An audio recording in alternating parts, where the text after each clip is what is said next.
హనుమాన్ జయంతి తర్వాత ఒక దురదృష్టపు ఘటన జరిగింది ఫ్రెండ్స్. ముషీరాబాద్ బెంగాల్లో ఎగ్జోడస్ ఆఫ్ హిందూ కమ్యూనిటీ దిన్ దహాడే స్వతంత్ర భారతదేశంలో కేంద్ర సర్కార్ భారతీయ జనతా పార్టీ మమతా బెనర్జీ నేతృత్వంలో కోల్కతాలో ఒక దురదృష్టపు ఘటన జరిగింది. ఏం జరిగిందంటే ఎగ్జోడస్ ఆఫ్ హిందూ కమ్యూనిటీ దులియాన్ అనే టౌన్లో శంషీర్గంజ్ బ్లాక్లో జాంగీర్పూర్ సబ్ డివిజన్లో ముషీరాబాద్లో ముస్లిమ్స్ ఒక తాండవం ఆడిరు.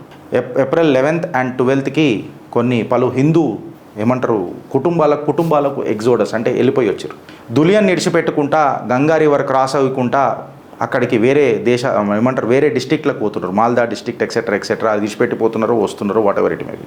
హిందూ బ్రదర్లు మన ఆడపిల్లలు వస్తున్నారు, వాళ్ళని కాపాడుకుందాం అని చెప్పి మీకు వీడియోలు కనిపిస్తున్నాయి సోషల్ మీడియాలలో.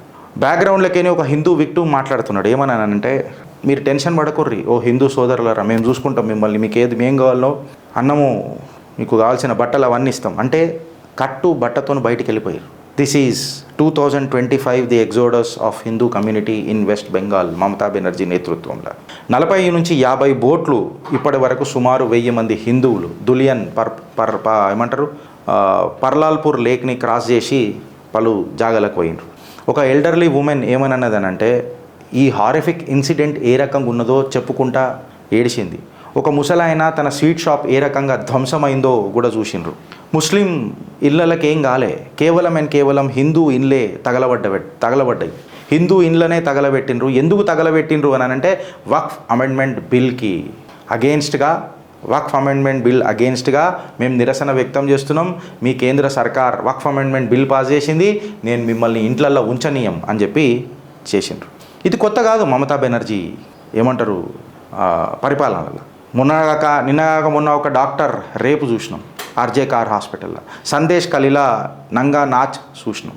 మన పంచాయత్ రాజ్ ఎలక్షన్స్ల నుంచి మొదలయ్యి పొలిటికల్ కిల్లింగ్స్ ఈడిదాకా ఎట్లయిందో చూసినాం. దరిద్రం ఏందనంటే మనం ఇవాళ అవి మాట్లాడకపోవడం దూరం మాట, ఇవాళ కాషాయ కార్యకర్తలకే సేఫ్టీ చక్కగలేకపోయి. ఎందుకంటే కాషాయ కార్యకర్తలం అని చెప్పుకుంటాం మనమే, కాకపోతే మన సేఫ్టీకి మన నాయకులే సేఫ్గా ఉన్నారా? ఫస్ట్ ఆఫ్ ఆల్ మనకు సేఫ్టీ ఇవ్వగలుగుతారా? వాళ్ళ వల్ల మన పైన దాడులు జరిగాయా అని అంటే తెలంగాణ ఒక పెద్ద క్వశ్చన్ మార్క్ అయిపోయింది. చిత్రగుప్తే ఒక ఎగ్జాంపుల్ అయిపోయింది. మళ్ళీ ఏమనంటే ఎక్సెట్రా మాట్లాడతారు. ఆ టాపిక్ నేను లాస్ట్కి మాట్లాడతాను. I don't want to deviate the subject. ఇంత ఘోరంగా పొలిటికల్ కిల్లింగ్స్, కేల్ హోబే అని చెప్పి నరక యాతన. కాశ్మీరీ పండిత్ అయినప్పుడు కూడా ఎప్పుడు మాట్లాడలేదు. We are proud of being Hindu, but for what? ఇవాళ నేను క్వశ్చన్ వేస్తాను, but for what you are proud?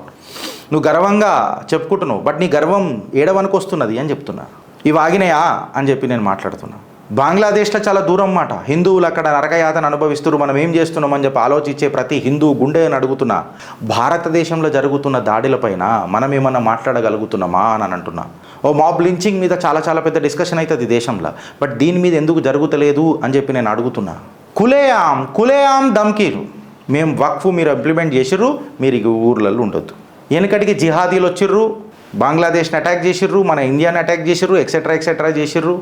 మనను గులాంలను చేసుకున్నారు, ఉన్నారు, అయిపోయింది. ఇప్పుడు బంగ్లాదేశ్ ఎవరి చేతులకు పోయిందో తెలుసు. ఇప్పుడు వెస్ట్ బెంగాల్లో ఏమవుతుందో కూడా మనందరికీ తెలుసు. పెట్రోల్ బాంబుల లెక్క దాడులు చేసిరట ముషీరాబాద్లో. అందరూ ఇల్లు వదిలిపెట్టుకొని పోయిరట. మోడీ గారు బిల్ ప్రవేశపెట్టారు కదా వక్ఫ్, దానికి నిరసన వ్యక్తం చేస్తూ మాట్లాడిరట. హిందూ మహిళల పట్ల నైతిక వర్ణనాతీతం. హిందూ మహిళలు అయితే ఇక వర్ణనాతీతం వాళ్ళ జిందగీలు. సందేశ్ కలిలో కూడా మనం చూసినాం. వాళ్ళని శారీరక హింస, ఫిజికల్ కాంప్రమైజ్ ఎట్లా చేసిరో. పార్టీ మీటింగ్ అని చెప్పి పిలుచుకొని పోయి రాత్రి 12 గంటలకు కూడా అక్కడ నారీమణులే కట్టెలు పట్టుకొని ముంగటికి వచ్చారు. లోకల్ రిపోర్ట్స్ ఏం చెప్తున్నాయంటే హిందూ దేవాలయాల మీద కూడా దాడి జరిగిందట. తృణమూల్ కాంగ్రెస్ ఎక్సెట్రా మాట్లాడిరట దీని మీద. మువా మిత్ర గారు కూడా అట్లీస్ట్ ఫస్ట్ టైం సానుకూలంగా స్పందించి మీరు ఇట్లా అటాక్ జరగొద్దు అని చెప్పి ఏదో మాట్లాడిరట.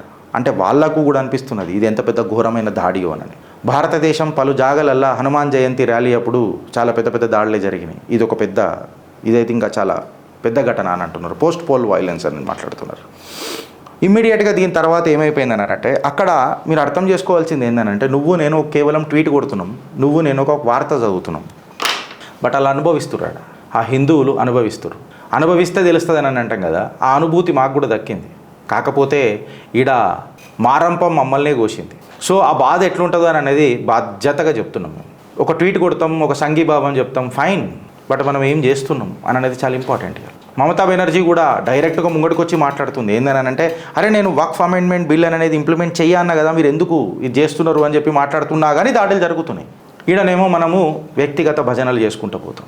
సిస్టమ్స్ ఎట్లా కరప్ట్ అవుతున్నాయో చూడుండ్రి. ఓ హిందువు నువ్వు లేవు, సిస్టమ్కి గులాంగా అని చెప్పి చెప్తా, రాజ్యాంగానికి కట్టుబడి ఉండు అని చెప్పి చెప్తా, నీ ఐక్యతనే నీ బలం నీ బలగం అని చెప్పి చెప్తూనే ఉన్నా. కాకపోతే మనకు అదొద్దు కదా, మనకు అదొద్దు. ఏమని అనగానే ఒకడు చెప్తాడు, అమ్ముడు పోయినవురా గిరీష్, నువ్వు ఆడంతకు అమ్ముడు పోయిండు, ఈడింతకు అమ్ముడు పోయిండు, మీరెంతకు అమ్ముడు పోయారు ఈ కమెంట్లు పెట్టనీకైనా అనేది నేను అడిగితే గిరీష్ గాడికి యాటిట్యూడు నోటి దూల. Post poll violence West Bengal ఆగిందా? అందరూ విశ్లేషకారులు ఏమని మాట్లాడతారు బ్రదర్, ఎమర్జెన్సీ పెట్టేసేయాలా? అరే ఎమర్జెన్సీ పెడితే సొల్యూషన్ కాదురా భయ్, జర రాజ్యాంగం తెలుసుకొని మాట్లాడు. 6 నెలల్లో మళ్ళీ ఎలక్షన్లు చేయాలి, 6 నెలల్లో మళ్ళీ ఎలక్షన్లు చేయాలి. అప్పుడు ఇంకా డేంజర్ అవుతుంది మన మమతా బెనర్జీ, ద డయన్ ఆఫ్ వెస్ట్ బెంగాల్. మళ్ళీ దాని తర్వాత ఏం మాట్లాడతారని అడుగుతున్నా. ఈనాడు కాదు, మేము చిత్రగుప్తుల ఆనాడే వెస్ట్ బెంగాల్ని 3-2 భాగాలుగా విభజించాలా అని చెప్పి చిత్రగుప్తులో మేము చెప్పినాం. ఒక పాట తీసుకొచ్చి జార్ఖండ్లో కలిపేయాలా అని చెప్పినాం. ఇది మా సజెషన్ మాత్రమే. ఎందుకంటే ఈ విధ్వంసం ఆపాలనంటే బెంగాల్ని విభజించాల్సిన పరిస్థితి ఖచ్చితంగా ఉన్నది. ఒకటి యూనియన్ టెరిటరీ చేసేసేయాలి, ఒకటి వెస్ట్ బెంగాల్ లెక్క పెట్టుకుంటే పెట్టుకో, వాట్ ఎవర్ ఇట్ మేబీ.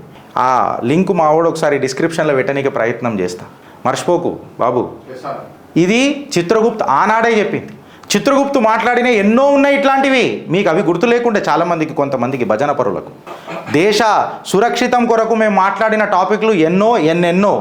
రామజన్మభూమి అప్పుడు కూడా 1000 పేజీల డాక్యుమెంట్ చదివి మరీ డీకోడ్ చేసి ఆ కేసు ఎట్లా గెలిచినామని చెప్పిన ఏకైక ఛానల్ మన చిత్రగుప్తు. ప్రాబ్లం మాతో ఏంటంటే మేము వ్యక్తి భజన చెయ్యం, చేసేదే లేదు. ఉంటాం పీక్తాం, ఇంకేమవుతుంది ఇక దీనికంటే అధ్వానం మాకేమవుతుంది. కానీ యాటిట్యూడ్ అంటారా, బరాబర్ ఉంటుంది, బరాబర్ యాటిట్యూడ్ ఉంటుంది బ్రదర్. 147 కోట్లల్లో అందరూ ఒకలాగా ఉండరు. నీ యాటిట్యూడ్ కూడా నీకు ఉంటుంది. ఒకసారి నువ్వు ఇంట్రోస్పెక్ట్ చేసుకో. వాడు అనేటోడు ప్రశ్నించినప్పుడు సమాధానం రానప్పుడు నువ్వు ఎందుకు సమాధానం చెప్పలేకపోతున్నావు అని అడిగినప్పుడు అది యాటిట్యూడ్ లాగానే కనిపిస్తుంది, నోటి దూలలాగానే చిత్రీకరించబడుతుంది. ఎందుకంటే సమాధానం లేదు కాబట్టి. ఇవాళ హిందువు నీ దగ్గర సమాధానం ఉందా? డబ్బులు తీసుకుంటే ఎందుకు మాట్లాడతామని అంట. ఆఖరికి టీఎంసీ వాళ్ళు కూడా కొంతమంది సానుభూతి చూపుతున్నారు కదా. సువేందు అధికారి అక్కడ ఉన్నాడు, మనం ట్వీట్ కొట్టంగానే సరిపోదు, అక్కడ ఉండి కొట్లాడుతున్నాడు. వాళ్ళకు ప్రాణహాని ఎంత ఉందో ఒకసారి చూడుండ్రు మీరు. నువ్వు సిఆర్పిఎఫ్ రానియవు, నువ్వు పోలీసు వాళ్ళని రానియవు, నువ్వు సిబిఐని రానియవు. మన దేశంలో, మన రాజ్యాంగంలో, మన ముఖ్యమంత్రులు, మన ఎలక్షన్లల్లో ఈ పరిస్థితి. కాశ్మీరీ జనసైడ్ అప్పుడు నువ్వు లాగులేసుకొని ఉండవచ్చురా నాయన, మళ్ళీ ఇప్పుడు exodus of Hindu community in Bengal. ఏం మాట్లాడతావు? మాట్లాడడానికి ఏం లేదు ఇక్కడ, అనుభవించనికనే ఉన్నది. ఎందుకు చెప్పాలా? నువ్వు వ్యక్తి భజన చేస్తావా, నీ వెస్టర్న్ ఇంట్రెస్ట్లు ఉంటాయా, సిస్టమ్ని కరెక్ట్ చేసుకుంటూ వద్దామని చెప్తాం. ఆ మహనీయుడు సిస్టాన్ని కరెక్ట్ చేసుకోనికనే తహతహలాడుతున్నాడు. ఓ యూట్యూబర్లతోనే ఆయన ఏం పెద్దగా మొన్న ఎలక్షన్లో పెట్టినట్టున్నాడు నాకు తెలిసి మోదీ, అంతే కదా. యూట్యూబర్ల ఇన్ఫ్లుయెన్సర్ల మీటింగ్ అనేది మొన్న పెట్టి ఉంటాడు. దానికంటే ముందు ఆయన ఏం పెట్టలే. ఆయనను ఎంతోమంది విమర్శిస్తారు. ఆ విమర్శను తీసుకొని ఈ విమర్శని ఎందుకు అంటున్నారు అనే ఆలోచన శక్తితో ముంగడపోతాడు. కాబట్టే 3వ ప్రధానమంత్రి అయిండు దేశానికి. పక్కకు పెడదాం జరసేపు రాజకీయాలు. నేను హిందూని అడుగుతున్నా, what is your contribution to your own society my dear brother? It is not about fund. పైసల గురించి నేను మాట్లాడతలే. ఇప్పుడు ఎవరినైనా ప్రశ్నిస్తే ఈ ప్రశ్నలకు సమాధానం ఉంటుందా అంటే అవో చూసినావా వ్యక్తి. బెంగాల్ మీద ఎట్లా ఎమర్జెన్సీ కాదు, ఎమర్జెన్సీ డిక్లేర్ చేసుడు కాదు, ప్రెసిడెంట్ రూల్ కాదు, బెంగాల్ని 3 భాగాలుగా డివైడ్ చేయాలని మాట్లాడిన ఏకైక ఛానల్ చిత్రగుప్త్ కాదా? యాద్ చేసుకోరు ఒకసారి. ముందు చూపు చిత్రగుప్త్ ఎంత ఉందో. మేము మాట్లాడిన 4-5 టాపిక్లే మీకు గుర్తున్నాయి, బట్ మా ముందు చూపు ఎప్పుడన్నా మీకు గుర్తుందా? వక్ఫ్ మీద మాట్లాడిన ఏకైక తెలుగు ఛానళ్ళల్లో మన చిత్రగుప్త్. ప్లేసెస్ ఆఫ్ వర్షిప్ యాక్ట్ని కంప్లీట్గా డీకోడ్ చేసి మాట్లాడిన దాంట్లల్లో ఉన్నది మన చిత్రగుప్త్. కాంగ్రెస్ హీన చరిత్ర పరిచయం చేసింది మన చిత్రగుప్త్. మీరు ఏ పక్కన ఉన్నారు అని నేను అడగా, మీరు ఏ పక్కన ఉన్నారని అడగా, మీ విఘ్నత కిడిచిపెడతా. మీ విఘ్నత కిడిచిపెడతా. భజనకు బానిసత్వానికి ఇంకా వేరే తేడా ఏమి ఉండదు బ్రదర్. Both are same. పెద్ద ఐడియాలజీ డిఫరెన్స్ ఏమి ఉండదు రెండింటికి. ఆలోచిస్తారా లేక అనుభవిస్తారా?